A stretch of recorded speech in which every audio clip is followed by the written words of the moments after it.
안녕하십니까. 송국근의 혼술.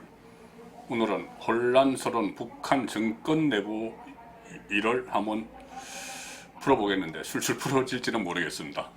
자, 오늘 31일 금요일 조선일보에 충격적인 보도가 하나 있었죠.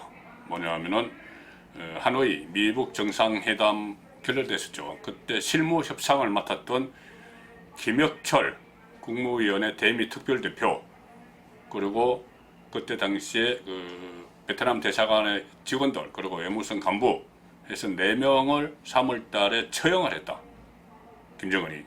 그런 보도가 나왔습니다. 그리고 김혁철의 상당격이죠.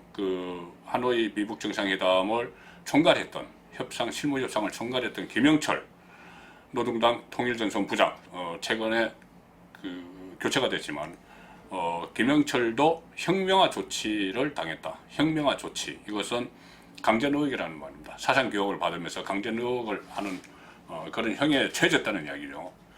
또 있습니다. 김혁철과 같이 실무협상을 담당을 했었죠. 여성인데 김성혜 통일전선부 통전부 통일책략실장, 또 통역이죠. 통역까지, 통역 신혜영, 이 두 사람은 정치범 수용소로 갔다. 왜 통역까지 그렇게 됐을까? 그것은 한번 보도가 있었습니다. 트럼프가 협상 결렬, 사실상의 노딜을 선언하고 협상장을 나가려고 할 때 김정은이 아니다, 뭐 하나만 더 이야기를 해보자고 했는데 그 순간에 새로 투입된 통역 신혜영이 통역을 못했다는 보도가 있었죠. 아마 그것 때문인지 정치범 수용소로 갔다고 합니다. 여기에 그치지 않습니다. 친동생 김여정마저 근신 조치를 당했다, 이렇게 보도가 됐습니다. 실제로 김여정은 그 전에 김정은의 동선에는 항상 같이 따라다녔는데 이번에 하노이 회담 이후에는 어떤 행적이 포착이 되지 않고 있습니다. 그래서 근신 조치를 당했다. 이것이 조선일보의 보도 내용입니다. 이 조선일보 보도 내용에 대해서는 물론 뭐 팩트 확인도 더 해봐야 될 거고, 설마 그렇게 했겠나. 아무리 김정은 뭐 정상국가라고 그러고 뭐 새로운 지도자라고 그러고, 뭐 김정은 맞이, 우리 남한에서는 김정은 뭐 백두 칭송위원회 이런 것도 만들고 뭐 한영 행사도 하겠다 하고 하는데, 설마 김정은이 해담 준비 잘못했다고 측근들을 채용을 했을까? 여기에 의구심이 좀 갈 수가 있습니다. 그런데 같은 이 보도의 시점에 맞춰서 노동신문이 한 보도를 보면 상당히 심상치 않습니다. 노동신문에서 어떻게 썼냐고 하면 앞에서는 수령을 받드는 척하고 뒤에 돌아앉아서는 땅꿈을 꾸는 동상이몽은 수령에 대한 도덕, 의리를 저버린 반당적, 반혁명적 행위다, 이렇게 이야기했습니다. 또 이런 자들은 혁명의 준엄한 심판을 면치 못하게 된다. 자, 김정은이 집권을 하고 나서 어떤 정권을 굳건히 하고 안정화시키고 정적을 처리하기 위해서 고모부 장성택을 채용을 했죠. 2013년 12월입니다. 그때 장성택을 채용을 했을 때 바로 제가 소개해드린 노동신문에서 나왔던 이야기가 반당, 반혁명, 준엄한 심판, 또 땅꿈을 꾸는 동상이몽, 이런 용어들을 사용을 했습니다. 그러니까는 장성택 채용 이후에 이런 표현이 나왔기 때문에 실제로 북한에서 엄청난 일이 벌어지고 있는 거 아니냐, 그런 유추가 가능한 것이죠. 그래서 결국은 김정은 위원장이 하노이 협상 결렬, 이 책임을 물어서 측근들을 처단을 한 것인데, 아무래도 뭐 수십 시간 동안 기차를 타고 하노이까지 갔는데 거기서 미국 대통령을 만나서 아무런 성과도 없이 왔기 때문에 내부가 동요를 할 수가 있죠. 그래서 그런 것을 군기를 다시 다잡는 차원에서 측근들 채용을 했을 가능성이 높다, 현재로서는 그렇게 보이는 것이죠. 자, 여기서 또 중요한 대목이 하나 있습니다. 뭐냐면은 얼마 전에 보도가 됐었는데 리성건 있죠. 통일전 정부장입니다. 통일전 정부장이 아니고 조평통 위원장이죠. 리성건이 김영철의 신복입니다. 김영철, 리성건 이 투톱 라인이 그동안 대남 협상을 주도해왔고 대남 전략을 다 짜왔는데 리성건도 실각설이 얼마 전에 보도가 됐습니다. 자, 그렇다면은 김영철, 리성건 그동안 한국을 상대로 협상을 했던 두 사람이 다 숙청이 되고 실각이 되고 또 미국 협상을 담당했던 팀은 뭐 처형이 되고 했는데 우리 정부는 이 상황을 어떻게 파악하고 있을지 또 거기에 따른 대응은 어떻게 하고 있을지 이거 상당히 중요합니다.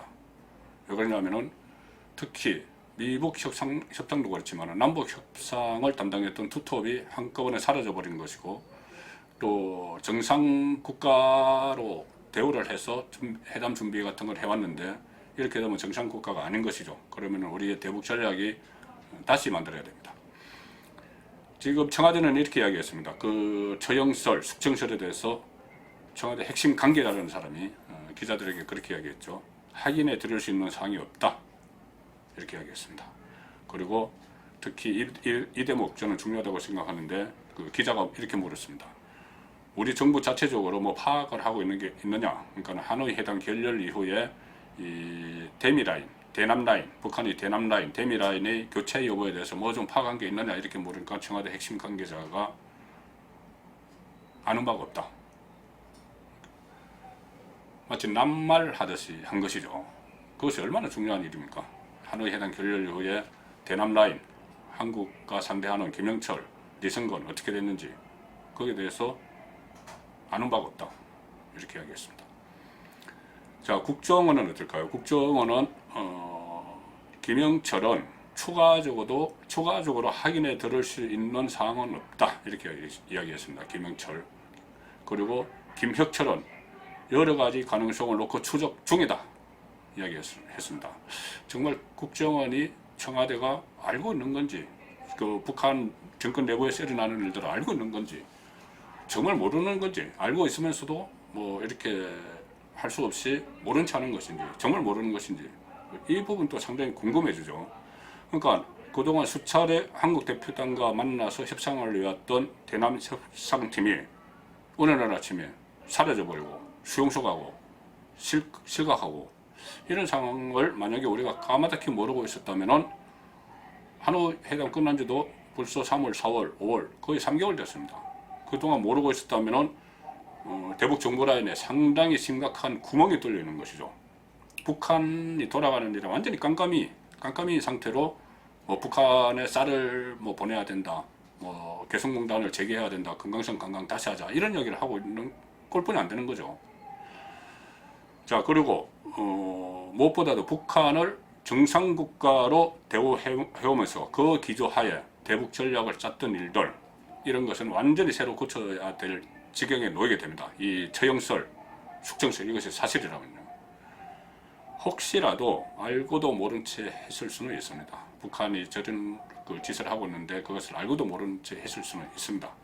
그렇다면 그렇게 해서 과연 우리 국익에 도움이 돼서 그렇게 하는 건지, 장기적으로 남북 문제에서 통일 문제에서 도움이 돼서 그렇게 하는 건지, 아니면 지금까지 다른 그 사례에서도 여러 번 나타나듯이 북한 눈치 보기, 김정은 눈치 보기 때문에 이 사실을 그 극악무도한 일이 일어난 그 사실을 알고도 모른 채 하는 것인지 그 부분도 가려봐야 될 것 같습니다.